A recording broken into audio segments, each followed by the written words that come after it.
Grow Investment Group. Hao Hong, always great to have you on the programme. What can we expect then from this data trifecta, and will there be any evidence of stabilisation in the economic activity? Yeah, well, I think October could be a better month for the Chinese economy.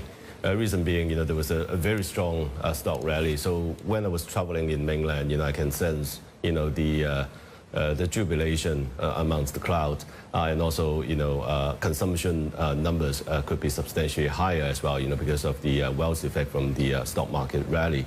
And also, in terms of the housing market, because October tend to be a seasonally strong month. And also with the stimulus as well. So we're seeing, for example, Tier 1 cities, Beijing, Shanghai, all reporting stronger sales with better pricing. So I wouldn't be surprised to see, a better set of number for October. Okay, so we'll wait and see. But, I have to make this point, Hao Hong, and I'm sure you would agree that we love data. We all do.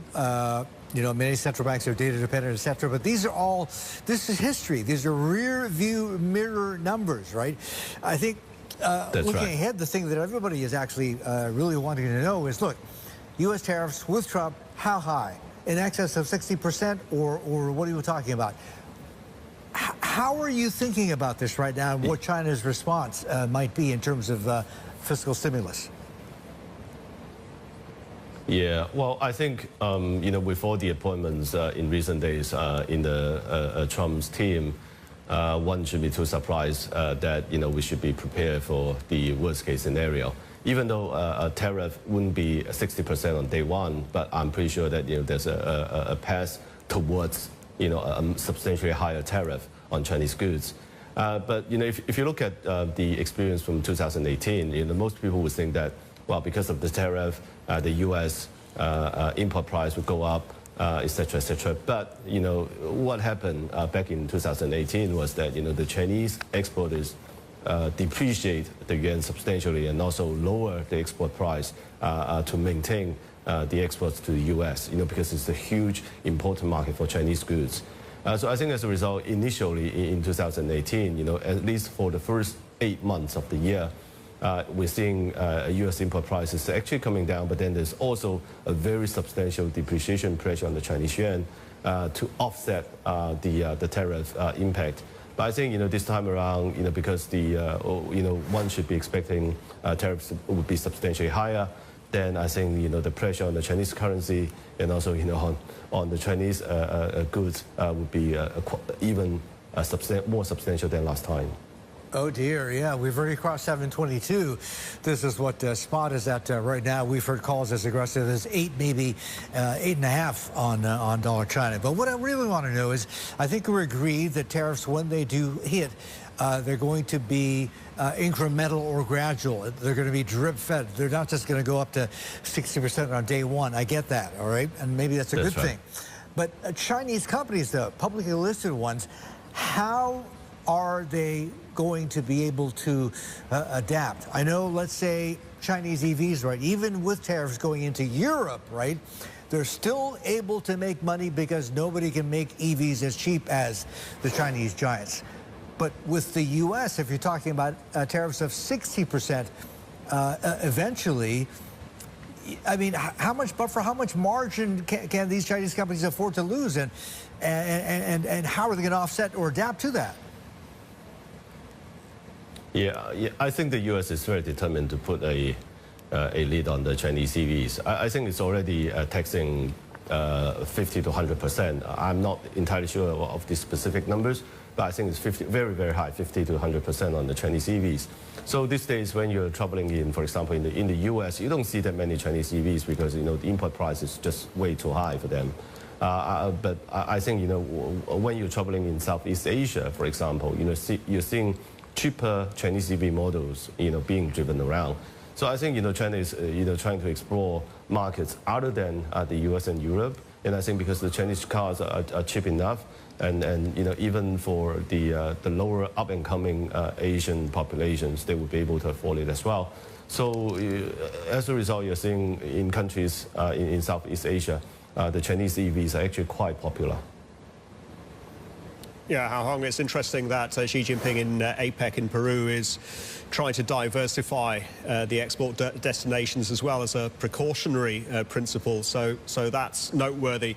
Getting back to the domestic economy, the debt swap deal at local, provincial government level, to what degree is that going to help out the property market? And are we seeing any signs of life there? Yeah, I think the local government is actually, trying to sort of maintain its cash flow, because this year the land sales, proceeds from land sales is down another 20–30%. So I think many of the poorer local governments is, finding it very difficult to make ends meet.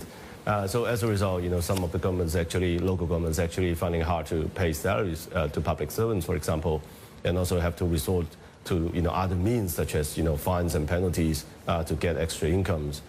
So I think it's very disruptive to the local economy, right? So for example, some local government could put unreasonable fine on the local companies, who may have conducted illicit business in the past. So things like that. So I would say that the 6 trillion over the next 3 years, just to help alleviate the debt burden for the local government, would help to a certain extent. I think the official figure for the hidden debt on the local government's balance sheet is about just under 15 trillion yuan. But I think in actual fact, if you count in LGFV, the local government financing vehicle, I think the number is substantially larger. So I would say 6 trillion is helpful to a certain extent.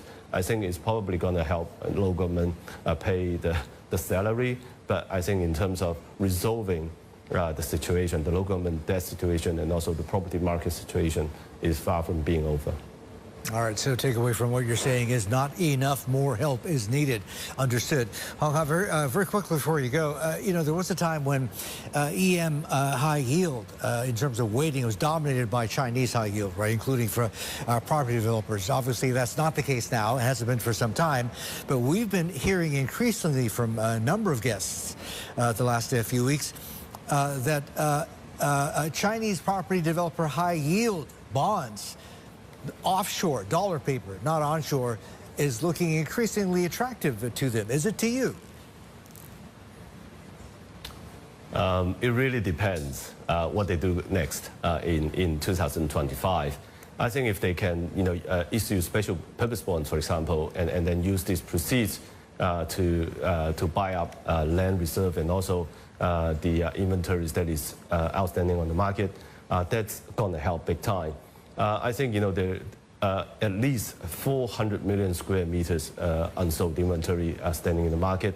That is about 1 year's worth of supply. And also, if you count in the second-hand housing and also all the buildings are being built, obviously you have inventory that is probably about 3 years of sales right now. So I think a very substantial, forceful policy initiative needs to come out next year. I think what we've seen in the past couple of weeks of the 12 trillion yuan package is mostly for this year, right? So and for the next couple of years. But for 2025, we need to see a substantial expansion of the fiscal budget deficit. Maybe it can be done through ultra-long dated government bonds and also some special purpose bonds to replenish the fiscal revenue so that we can take the total spending upward to 12 trillion and up to resolve the situation. So I think people who are betting on the high-yield Chinese bonds, US dollar bonds, is really betting on a very substantial policy coming out for next year. Okay, Hong Hao, fantastic talking to you. Appreciate the time. Good weekend. We'll do it again very soon, I hope. Hong Hao there from Grow Investment Group. Love that name. Joining us live. All right, as we tail out into break, before that, though, I want to take a look at, I want to show you